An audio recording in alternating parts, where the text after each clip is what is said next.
यह आदमी एक लड़की के साथ जा रहा है। लड़की अचानक स्पेशल पीरियड में आ जाती है। उस आदमी ने स्रोत को अपने कपड़ों से ढकने के लिए जल्दी से अपना हाथ बढ़ाया।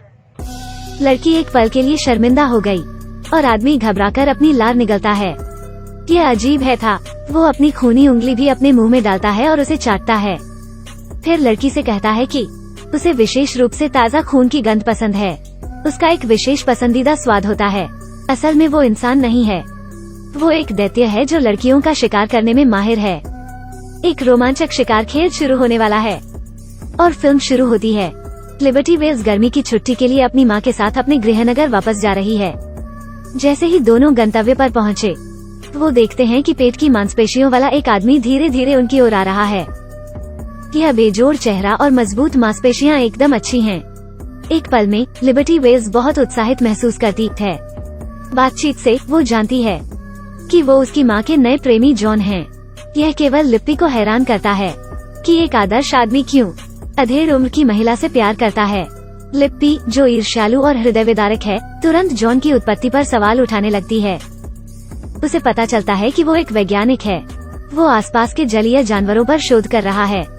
उनका मुख्य कार्य इन प्राणियों को विकासवादी उन्नयन करना है ताकि वो बदलते परिवेश के अनुकूल हो सके।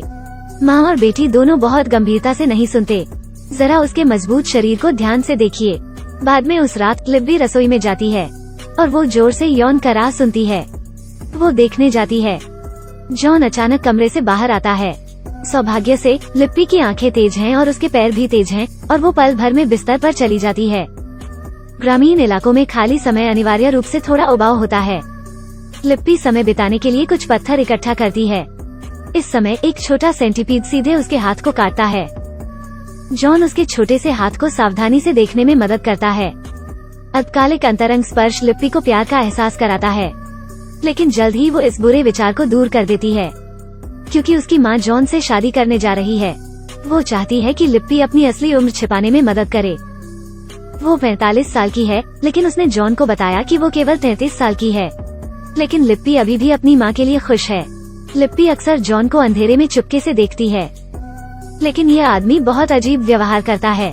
वो व्यायाम के बाद सीधे अपना पसीना पीता है। इससे लिप्पी को मिचली आती है।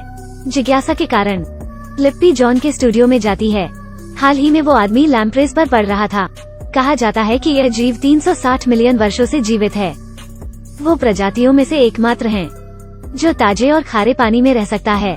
लिप्पी उसकी आंखों से देख सकती है कि वो इस प्राणी के प्रति आसक्त प्रतीत होता है। हालांकि यह थोड़ा अजीब लगता है, लेकिन वो समझा नहीं सकती।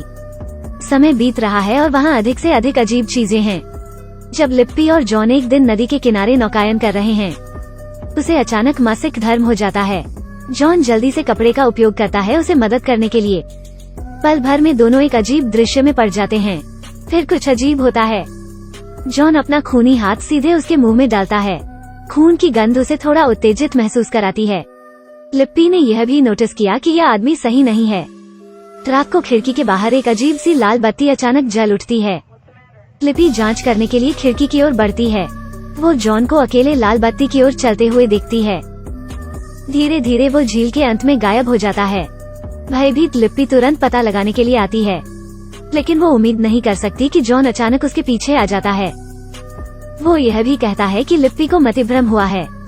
मेरे कपड़े सूखे हैं और मैं नदी में कैसे जा सकता था। लेकिन लिप्पी को यकीन है कि वो आदमी जॉन ही था। अगले दिन लिप्पी अपनी माँ को ढूंढती है। वो जॉन के साथ पहले से ही गर्भवती है। माँ का दर्द देख लिप्पी दवा खरीदने के लिए शहर की फार्मेसी जाती है, लेकिन तभी उसे एक आदमी दिखाई देता है जो बिल्कुल जॉन की तरह है। वो एक अजीब औरत के साथ चल रहा है। लिप्पी जल्दी से उसका पीछा करती है, लेकिन पलक झपकते ही वो गायब हो जाता है। लिप्पी तुरंत घर भाग जाती है और अपनी माँ को यह अद्भुत खोज बताने के लिए तैयार होती है। वो हैरान है कि जॉन फिर से कमरे में दिखाई देता है, लेकिन यह कैसे संभव है? क्या यह जुड़वा हो सकता है? लिप्पी हैरान है। वो सोचती है कि जॉन के पीछे कोई गुप्त रहस्य होना चाहिए।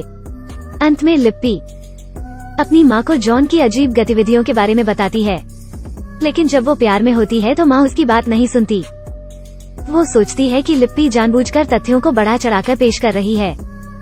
उसकी शादी में खिलवाड़ डालने के लिए इस आदमी पर विश्वास करने के कारण वो लिप्पी को एक जोरदार थप्पड़ मार देती है। लिप्पी जॉन को अपनी माँ की सही उम्र भी बताती है। उसे लगता है कि उसे छेड़ा जा रहा है और वो गुस्से में कमरे से निकल जाता है। आधी रात को अचानक लिप्पी को घर के चारों ओर एक अजीब सा शोर सुनाई देता है। वो जल्दी से टॉर्च लेती है और घर के हर कोने को देखती है। अब लिप्पी सोचती है कि यहाँ बहुत उदासी है। उसे चारों ओर कुछ अजीब सा लगता है। जब वो घर लौटती है तो वो अपनी माँ के कमरे में हरी बत्ती देखती है। वो जाती है और पाती है कि उसकी माँ वहाँ नहीं है। उस समय आसपास का क्षेत्र फिर से लाल चमक रहा है। लिप्पी प्रकाश का अनुसरण करके झील तक जाती है। ऐसा लगता है कि पानी के नीचे कुछ मंडरा रहा है। लिप्पी बहुत डरी हुई है। वो गाड़ी चलाकर जाने का फैसला करती है, लेकिन बीच रास्ते में किसी तरह से वो तालाब के किनारे रुक जाती है। कार रोशनी की दिशा में। लिप्पी को पानी में बड़ी संख्या में महिलाओं के शव दिखाई देते हैं। वो जल्दी से घर वापस भागती है और अपनी माँ को फोन करने के लिए अपना मोबाइल फोन लेती है, लेकिन रिंगटोन जॉन की प्रयोगशाला से आती है। लिप्पी फौरन लड़खड़ा जाती है। उसकी माँ वास्तव में वहाँ है। वो एक पानी की टंकी में कैद है और अभी भी उसकी बांह से तरल पदार्थ उसमें जा रहे हैं। माँ की चीख सीधे जॉन को आकर्षित करती है। वो अपना असली चेहरा दिखाता है। असल में वो कोई इंसान नहीं है। जॉन उसकी माँ को एक नमूने के तौर पर इस्तेमाल कर रहा होता है, लेकिन यह गर्भावस्था असफल होती दिख रही है। जॉन एक नीली रोशनी के मंके में बदल जाता है। प्रचार से पुनर्प्राप्त राक्षस द्वारा न खाए जाने के लिए लिप्पी जल्दी से फोन उठाती है और पुलिस को फोन करती है। अप्रत्याशित रूप से वहाँ एक सिग्नल जैमर है। लिप्पी को कुल्हाड़ी मिलती है। इसके ठीक बाद वो इस जैमर को टुकड़ों में तोड़ देती है, लेकिन जब वो कॉल कर रही होती है, जॉन अचानक उसके सामने आ जाता है। वो अजीब शक्ति के साथ पैदा हुआ है। वो सिर्फ एक हाथ से लिप्पी को आसानी से उठा लेता है, फिर मुंह से जाल निकालता है। इस स्वादिष्टता का स्वाद लें। लिप्पी अपनी माँ की तरह बनने वाली है। इस उलझन के समय जॉन के शरीर पर लिप्पी रासायनिक बोतलों को फेंकती है। ऐसा लगता है कि वो इससे बहुत डरता है और तुरंत जमीन पर गिर जाता है। और लिप्पी भी अपनी माँ को बचाने का मौका लेती है, लेकिन उनकी चोट बहुत गंभीर है। इससे पहले कि वो दूर जा पाते, उन्हें जॉन ने पकड़ लिया। जब लिप्पी जागती है तो वो पहले ही कैद हो चुकी होती है।